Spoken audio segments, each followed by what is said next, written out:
Student Government Association has reached a resolution with the parking department on behalf of students. Our very own GSU Panther Band is going to the Pasadena Rose Parade, and the director of the GSU Military Outreach gives us insight on what student resources are available for those going through PTSD. Those stories this morning on PRN.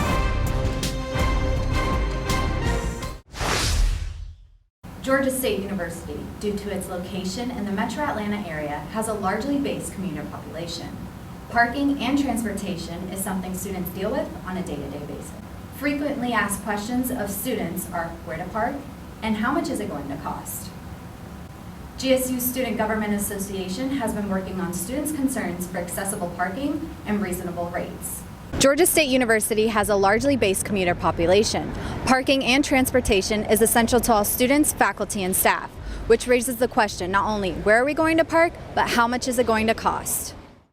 Georgia State students that park on campus have mixed feelings about parking rates. I think it's kind of outrageous to charge us every single time we want to enter the parking deck, but now that they've lowered it to $3.50, I think it's more reasonable. Parking fees are as followed. $10 for visitors or students without a parking permit or budget card, $5 per entry with a valid Georgia State University student parking permit, and $3.50 per entry with a valid Georgia State University student parking budget card. Georgia State University offers budget cards to its students, and Speaker of the Senate, Ira Levenott, explains how they work. That students can load money onto that card and simply swipe it by the sensor. It charges you $3.50 as opposed to the $5. And it lets you in and out, and that way you don't have to rely on a coin or some little ticket, and it just makes the process faster and cheaper.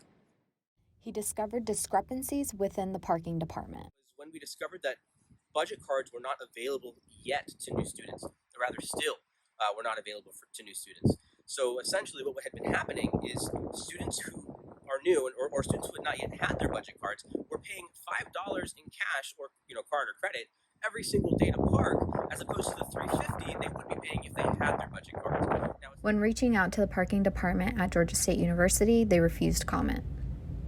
The Office of Student Engagement, alongside the Student Government Association, has been able to reach a compromise with the parking department. Vice President of Student Engagement, Stanton Bureau, have been incredibly productive. Working with them, we've been able to reach a deal to make things right, to make sure that students are compensated or refunded an amount of money that will make sense for what they've had to spend. This has been Melissa Perez for PRN.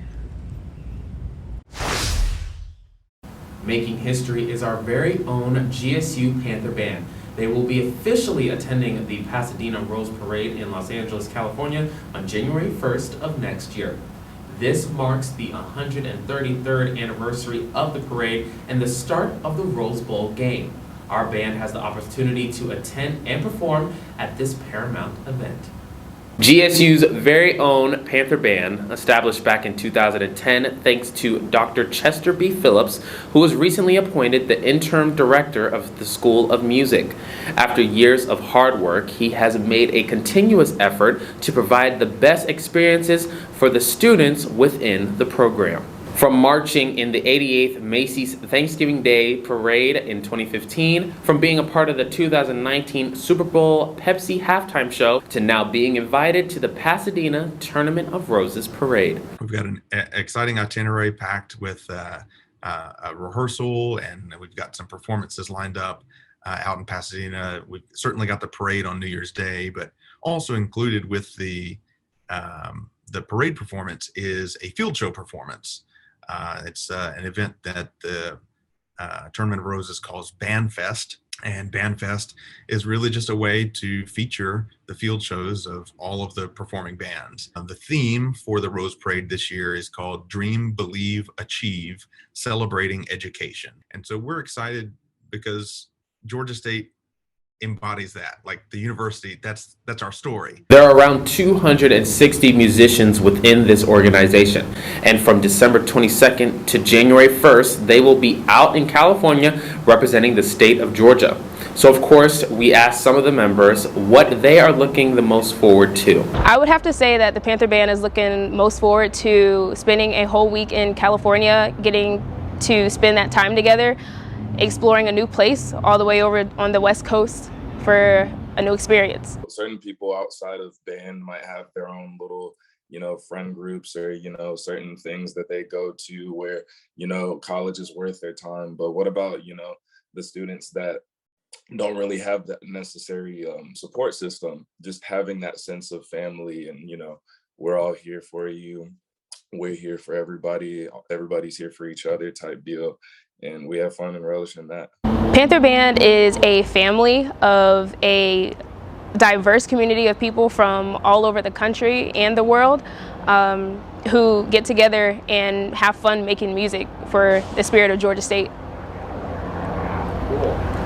Could you tell if you are interested on donating to the Panther Band as they prepare for this trip? Please visit the link down below and fill out the questions asked so that these students can know that you wish them safe travels and appreciate them for their craft. Georgia State University has a military outreach program available on all campuses that helps student veterans with post-traumatic stress disorder. For many Georgia State students, the transition from summer break back to the classroom is pretty simple. But for many U.S. veterans, the transition from the battlefield to the classroom is an everyday struggle. I had a chance to speak with Mark Easter, the director of the Military Outreach Program at Georgia State University, on how military students can make that smooth transition as well. Military-connected students, all the way from their interest in Georgia State to applying all the way through and beyond graduation, everything in between. So anything they might have a question about, whether it's getting into school, finding a job, getting their VA benefits certified, whatever it is, we'll either have the answer or find the answer. Many veteran students returning from overseas combat often struggle with post-traumatic stress disorder. Esther shared with me how the outreach program can help military students dealing with this disorder. Particularly on campus, if there's something causing them, like PTSD, to not be able to do as well as they could normally in an academic setting, then we'll work with counselors and their faculty member in other departments to get them the service, perhaps accommodations they might need. I then spoke with a military veteran about his perspective on the military outreach program. I was aware of the military outreach, but I wasn't aware of all of its, functions and availability for me, like accessibility in terms of PTSD and whatnot. But I am glad that it is a thing. They definitely helped me out with my classes. Easter then gave helpful advice to military vets thinking about wanting to return to school since their last deployment. This is a chance to reinvent yourself. So if you've got the benefits, especially, even if you don't, we have scholarships that we can drum up for sure. There's a way to pay for school. But for the vast majority, they have VA benefits that will fully pay for their school or largely. And we want to see them use that. And when I say reinvent yourself, this is a chance coming out of the military to take the skills you've learned, the leadership, the discipline, and all of that. But now, what do you really want to do? What do you want to do with your life? Do you want to become a nurse, an engineer, an accountant? What is it you want to do? Start your own business. We'll get you into the business 101 and then onto entrepreneurship.